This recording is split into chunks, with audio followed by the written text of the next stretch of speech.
Welcome to the Slop Farm. Enjoy the video. You'll start by making your workbook resilient. Turn on auto-save and save into a version folder so you can revert.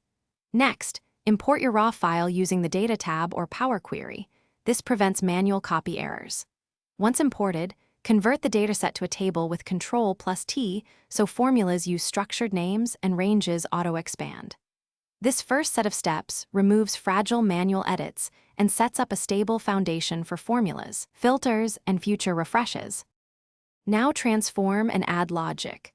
Open Power Query to trim whitespace, split columns, change data types, and remove duplicates so downstream formulas are reliable. Once loaded back, add concise helper columns using if, xlookup, or index/match depending on compatibility. These make logic explicit and auditable.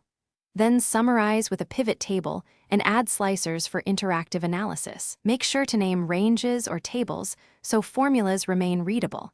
And checksum. Finish by documenting critical formulas and locking cells that users shouldn't edit. Protect sheets so structure stays intact. Then automate updates.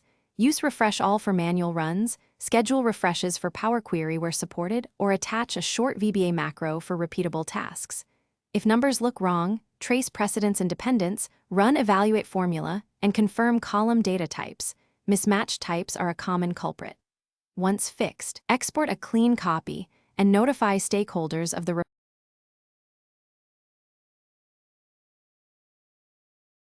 Thanks for watching. Consider subscribing if we helped you today.